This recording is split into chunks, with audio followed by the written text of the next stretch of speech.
Good morning students. हमारे YouTube channel में एक बार फिर से आप सभी का स्वागत है। जैसा कि अभी हम सिलसिलेवार ढंग से पढ़ रहे हैं मैक्रो इकोनॉमिक्स का पहला चैप्टर नेशनल इनकम अकाउंटिंग। ये चैप्टर अब अपने समाप्ति की तरफ है। कल हमने पढ़ाया था real GDP and nominal GDP and which one is the true indicator. मैं आशा करता हूं कि आप सबों ने इसे देखा होगा, समझा होगा, पढ़ा होगा और इसे नोट डाउन किया होगा। अगर आप ऐसा करते हैं तो आपके लिए यह बहुत फायदेमंद है। मैं बार बार ये कह रहा हूं और मैं प्रतिदिन यह कोशिश कर रहा हूं कि जो मैंने पीछे पढ़ाया है उसको रिवाइज कर दो। इस महीने के आखिरी 2 दिन बचे हुए हैं क्योंकि आज 28 हो गया, कल 29 ऑफ अप्रैल है और परसों 30 ऑफ अप्रैल है। तो मैं यह बता रहा हूं कि आज मैं यह पढ़ाऊंगा, कल कुछ छोटे मोटे प्रॉब्लम्स और डील करूंगा और कुछ आपके प्रॉब्लम्स, अगर आपके पास कोई प्रॉब्लम्स हो तो आप हमें कमेंट करके बता सकते हैं कि सर ये टॉपिक हमें नहीं समझ में आया है, ये पॉइंट हमें नहीं समझ में आया है। तो मैं स्पेसिफाइड वह टॉपिक, वह पॉइंट कल डिस्कस करूंगा। ठीक है, तो मैं इतनी कोशिश कर रहा हूं तो आप थोड़ी कोशिश आप भी करो। मैं तो चल ही रहा हूं, आप भी चलो। ठीक है, क्योंकि मंजिल पे पहुंचना आपको है, मुझे नहीं। चलिए विशेष बात ना करते हुए हम शुरू करते हैं अपना आज का टॉपिक। आज हम बात करेंगे किस चीज पे? आज हम बात करेंगे जो कल हमने रियल जीडीपी और नॉमिनल जीडीपी पढ़ा है उसी के कन्वर्जन पे। सपोज कीजिए कि हमें नॉमिनल जीडीपी पता है तो रियल जीडीपी कैसे निकालेंगे, या रियल जीडीपी पता है तो नॉमिनल जीडीपी कैसे निकालेंगे। तो इसकी बात करते हैं। इसको निकालने के लिए हमारे पास, ठीक है, 2 चीजें होनी आवश्यक है। एक तो अगर आपको नॉमिनल निकालना है तो रियल पता होना चाहिए, रियल निकालना है तो नॉमिनल पता होना चाहिए। और दूसरा कंज्यूमर प्राइस इंडेक्स। ठीक है, इसको जरा ध्यान से समझेंगे। क्या होता है? 2 चीजें। एक तो आपको नॉमिनल जीडीपी पता होना चाहिए तब आप रियल निकाल सकते हैं, और दूसरा आपको क्या पता होना चाहिए? Consumer price index. ये कंज्यूमर प्राइस इंडेक्स क्या है? ये प्राइस एलिमिनेशन को, या प्राइस एलिमिनेशन का जो इफेक्ट होता है वो बताता है। ठीक है, कि एक साल की तुलना में दूसरे साल में प्राइस में क्या चेंज आया, उस प्राइस इफेक्ट को यह बताता है। और कल मैंने बताया भी था नॉमिनल जीडीपी में होता क्या है, तो प्राइस इफेक्ट होता है, जबकि रियल जीडीपी में प्राइस इफेक्ट नहीं होता है, उसमें क्वांटिटी इफेक्ट होता है। तो अगर आपको पता है सीपीआई कंज्यूमर प्राइस इंडेक्स, ठीक है, इंडेक्स आपने पढ़ा भी होगा 11th क्लास में इंडेक्स नंबर में, कि ये क्या करता है, ये चेंजेस को मेजर करता है over the period of time, ठीक है, इन द वेरिएबल्स।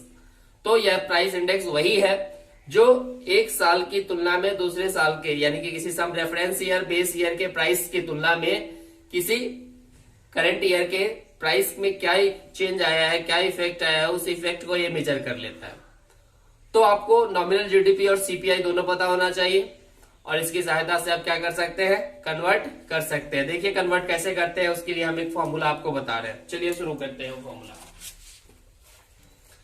इसमें आपको करना क्या है कि पहले तो आप फॉर्मूला लिख लें।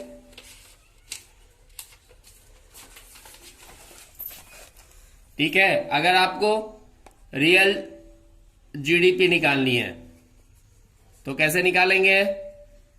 नॉमिनल जीडीपी बाय सीपीआई, यानी कि कंज्यूमर प्राइस इंडेक्स इनटू 100। अब सीपीआई कैसे निकालेंगे आप? तो CPI equals to P1 by P0 into 100। P1 का मतलब प्राइस इन करेंट ईयर, और P0 का मतलब प्राइस इन बेस ईयर। ठीक है, तो आपको ये पता होना चाहिए, ये आप निकाल लोगे कि P1 का मतलब price in current year, P0 का मतलब प्राइस इन बेस ईयर। तो इससे आपके सहायता से क्या निकाल लोगे? सीपीआई निकाल लोगे, और फिर आप nominal GDP by CPI into 100 करके क्या कर निकाल लोगे, रियल जीडीपी निकाल लोगे। ठीक है, बहुत ही आसान है, आप इसकी सहायता से आप बहुत ही आसानी से बना सकते हो। क्या करना है, real GDP equals to nominal GDP by CPI into 100। CPI निकालने के लिए P1 बाई P0 इंटू 100। ये P1 और P0 का मतलब, P1 का मतलब prices in the current year and P0 का मतलब prices in the base year और रेफरेंस ईयर। ठीक है, अगर आपको सपोज कीजिए कि आपको नॉमिनल निकालना है तो आप इसी फॉर्मूला से बना सकते हो। कैसे निकालोगे नॉमिनल, तो नॉमिनल बराबर हो जाएगा real GDP into CPI by 100। ठीक है, तो आप रियल से नॉमिनल, नॉमिनल से रियल कर सकते हो। चलिए आगे बढ़ते हैं। ठीक है, अब इसमें क्या है, हमारे पास कुछ और बातें हैं। इसमें रियल जीडीपी और नॉमिनल जीडीपी कन्वर्जन सीख लिया। अब हम इसको एक एग्जांपल के थ्रू बताते हैं। सपोज कीजिए कि 2017-18 में, 2017-18 में हमारा जो रियल जीडीपी था, ठीक है, सॉरी, ये जो नॉमिनल जीडीपी जो था वो 125 था, या सॉरी 500 मान के चलिए। जो हमारा 2017-18 में जो नॉमिनल जीडीपी था वो कितना था, वो हमारा 500 रुपीज का था। सपोज कीजिए कि सीपीआई की वैल्यू आपको पता है 125 है। कितना, 125। तो calculate real GDP. Real GDP निकालेंगे कैसे, तो nominal GDP by CPI into 100। तो 500 बाई कितना, 125 इंटू 100। ठीक है, आप इसको कैलकुलेट करो, कितना आ जाएगा, तो 400 आ जाएगा। यानी कि रियल जीडीपी हमारा कितना आ जाएगा, 400। तो आप देख सकते हो कि आप रियल जीडीपी कैसे निकालोगे। चलिए, ये बहुत बड़ा टॉपिक नहीं है, इसमें बहुत ज्यादा सोचने की जरूरत नहीं है। इस सीपीआई को बहुत जगहों पे, ठीक है, अगर कभी कभी जो है इसको जीडीपी डिफ्लेटर भी कहा जाता है। क्या कहा जाता है, जीडीपी डिफ्लेटर। ये एवरेज प्राइस चेंज को मेजर करता है। इसको यह भी डिफाइन करके कहते हैं GDP deflator. It measures the average change in the prices of the commodity, ठीक है, over the period of time. और जीडीपी डिफ्लेटर का मतलब सीपीआई। आप इसको निकाल सकते हो, GDP deflator equals to nominal GDP by real GDP into 100। ठीक है, nominal GDP by real GDP into 100। तो सीपीआई को क्या कहते हैं, जीडीपी डिफ्लेटर। ठीक है, चलिए आगे बात करते हैं। अब हम बात करेंगे कि हमारा जो जीडीपी है और वेलफेयर है, इसका क्या लेना देना है। अब इस जीडीपी एंड वेलफेयर को समझने से पहले तो जीडीपी को समझे, फिर वेलफेयर को समझे, और फिर इस दोनों को एक साथ समझे। GDP, you all know, that is the gross domestic product. ठीक है, जिसके द्वारा किसी कंट्री का ग्रोथ पता चलता है। Gross domestic product, it is the true indicator of economic growth of a country. And what mean by the welfare, welfare means well being of the people, well being of the people, ये ध्यान रखें। अब देखिए, well being यहां से दो तरह का, एक सोशल वेल बीइंग होता है, एक इकोनॉमिक वेल बीइंग होता है। ठीक है, तो हम यहां पर जो वेल बीइंग की बात कर रहे हैं वो इकोनॉमिक वेल बीइंग की बात कर रहे हैं, वेलनेस ऑफ द पीपल। अब लोग खुशहाल कैसे रहेंगे, लोग सुखी कैसे रहेंगे, तो जब उनकी आमदनी अच्छी होगी सभी लोगों की। अब ऐसा नहीं कि एक की आमदनी से दूसरा सुखी हो जाएगा, नहीं, जब सबकी आमदनी एक जैसी होगी तो ही लोग सुखी होंगे। जब सबके पास पैसे होंगे, सबके पास एबिलिटी होगी, सबके पास एक्सेसिबिलिटी होगी, सबके पास सुविधाएं होंगी, तो वह क्या माना जाएगा, वेल माना जाएगा। ठीक है, या वो से कहा जाएगा कि वो वेलफेयर में, वेलनेस माना जाएगा। चलिए जरा सा अब इस जीडीपी से और वेलफेयर से इसको लिंक करते हैं। It is suppose that the higher GDP means higher welfare. It is suppose that higher GDP means higher welfare. जरा इसको एक्सप्लोर करते हैं। Higher GDP means the high per capita income of the people. High GDP means high per capita income.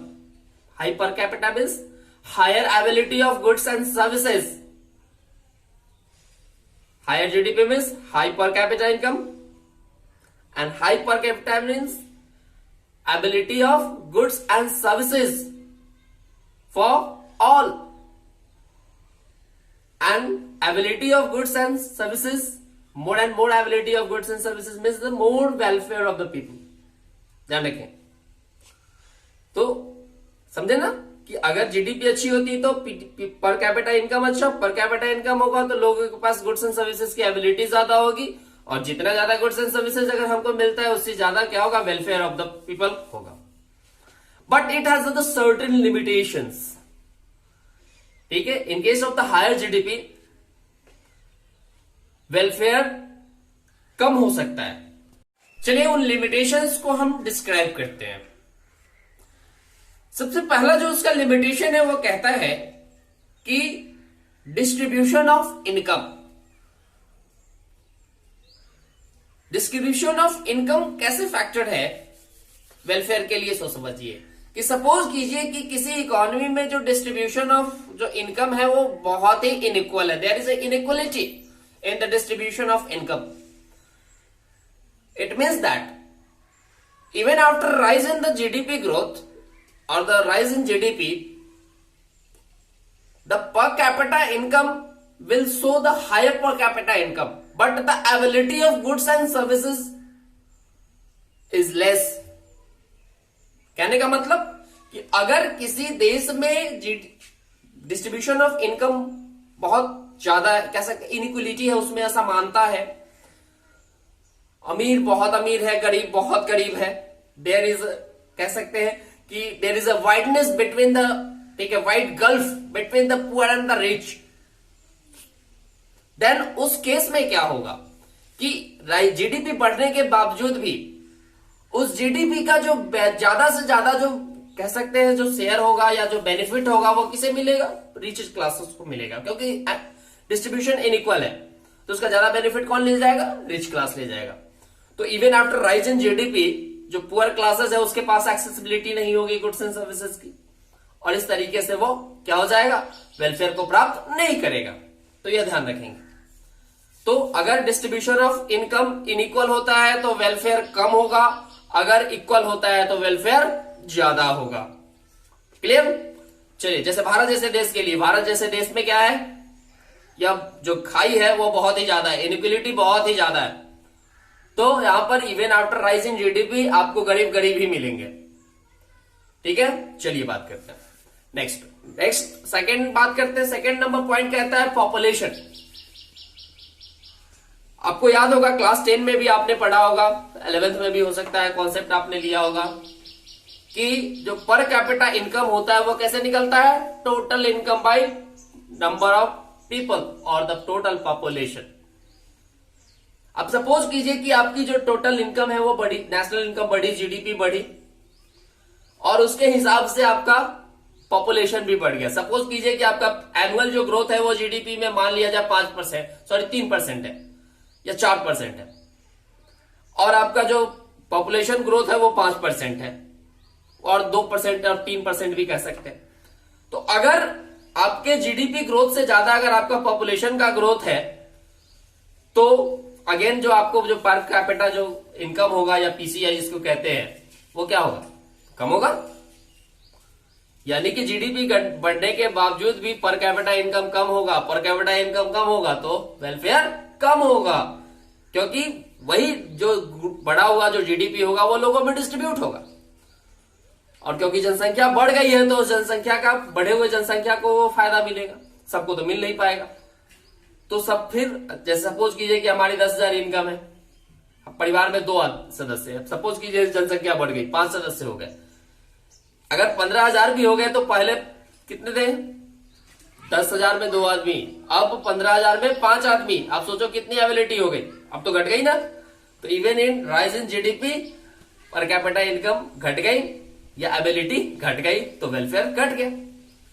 चलिए, अब जो third number point कहता है कि under estimation of house hold works और सम एक्टिविटीज कहने का मतलब कुछ ऐसी एक्टिविटीज है जिसको जीडीपी में अंडर एस्टिमेट किया जाता है, मतलब उसके एग्जैक्ट पता नहीं चलता उस सर्विसेज की वैल्यू कितनी होगी। सपोज कीजिए कि हाउस वाइफ्स जो अपने घर में काम करती है, या जो आप किचन गार्डनिंग वगैरह करते हैं, या सेल्फ सर्विस प्रोवाइड करते हैं, सेल्फ के लिए कोई सर्विस लेते हैं, ठीक है। तो उस केस में उसको हम अब एग्जैक्ट उसकी मार्केट वैल्यू क्या होगी वो पता नहीं चलता है। अब जब मार्केट वैल्यू नहीं पता है तो फिर जीडीपी में उसका कंट्रीब्यूशन नहीं हो सकता है, कैलकुलेशन नहीं हो सकता है, तो उसको हम लोग अंडर एस्टिमेट करके चलते हैं। तो इस कारण भी क्या होता है, वेलफेयर कम हो जाता है। नेक्स्ट कहता है कंट्रीब्यूशन, जो कंट्रीब्यूशन है जीडीपी में, यहां हम इस चीज को डिस्क्राइब करते हैं निगेटिव कंट्रीब्यूशन के नाम से। निगेटिव कंट्रीब्यूशन क्या, सपोज कीजिए कि जो जीडीपी में है जो ग्रोथ है, वो जो ग्रोथ आ रहा है वो ऐसे गुड्स एंड सर्विसेज के कारण आ रहा है जो कहीं ना कहीं इकोनॉमी के लिए घातक है। जीडीपी बढ़ रहा है लेकिन वो कहीं ना कहीं वो बढ़ नहीं रहा है, वो आपको पीछे के रास्ते से पीछे धकेल रहा है। जैसे सपोज कीजिए कि अगर आप बात करें कि लिक्योर है, जैसे शराब, सिगरेट, ये सब ऐसी चीजें हैं कि अगर इनके कारण जीडीपी ग्रोथ बढ़ता है तो जितना ज्यादा आपको इससे जीडीपी मिल रहा है उससे कहीं ज्यादा इसके इलाज में खर्च हो रहा है। तो यह समझिए, शराब से जितनी इनकम प्राप्त हो रही है उससे कहीं ज्यादा सरकार जो है ना शराब से या कैंसर से जुड़े हॉस्पिटल पे खर्च कर रही है। ठीक है, तो ये क्या करता है, निगेटिव कंट्रीब्यूट करता है। तो जीडीपी एक तरफ बढ़ता हुआ दिखाई दे रहा है, बहुत बड़ा शेयर आ रहा है इससे, लेकिन दूसरी तरफ सरकार को इस पे खर्च भी करना होता है वेलफेयर के लिए, तो वेलफेयर और ज्यादा घट जाता है। तो ध्यान रखें, ये निगेटिव कंट्रीब्यूट करता है। तो ये भी जरा सा सोचने वाली बात है कि निगेटिव कंट्रीब्यूशन क्या है। या सपोज कीजिए कि अगर हम वार गुड्स वगैरह बनाते हैं, डिफेंस आइटम्स वगैरह बनाते हैं, वेलफेयर कैसे बढ़ेगा, वेलफेयर बढ़ेगा जरूरत की चीजों से, कंजप्शन गुड्स से। ठीक है, अगर आप वार गुड्स बनाते हो, मशीन, टैंक्स, मशीन गन्स, तो इससे क्या होगा, डिफेंस के लिए ये है, इनडायरेक्टली सपोर्ट करेगा इकोनॉमी को, लेकिन ये डायरेक्टली वेलफेयर को प्राप्त नहीं कर पाएगा। तो ये भी कंट्रीब्यूशन यहां से सही नहीं है। तो वेलफेयर के लिए क्या चाहिए, पॉजिटिव कंट्रीब्यूशन होना चाहिए। नेक्स्ट पॉइंट कहता क्या है, एक्सटर्नलिटीज। जरा समझिए इस चीज को। एक्सटर्नलिटीज का मतलब होता है इट रेफर्स टू गुड और बैड इफेक्ट, गुड और bad effect of the activity done by the people on the other people. यानी कि किसी एक व्यक्ति के एक्टिविटी के कारण अच्छा या बुरा प्रभाव जो दूसरों पे पड़ता है, इसे हम लोग एक्सटर्नलिटीज कहते हैं। अब ये पॉजिटिव होता है और निगेटिव होता है। पॉजिटिव एक्सटर्नलिटी का मतलब, ठीक है, किसी की एक्टिविटी से गुड इफेक्ट, और निगेटिव एक्सटर्नलिटी का मतलब किसी से, ठीक है, जो बैड इफेक्ट पड़ता है। अब जरा ये बैड इफेक्ट को समझते हैं। सपोज कीजिए कि मिस्टर राम जो है वो गार्डन बनवाते हैं।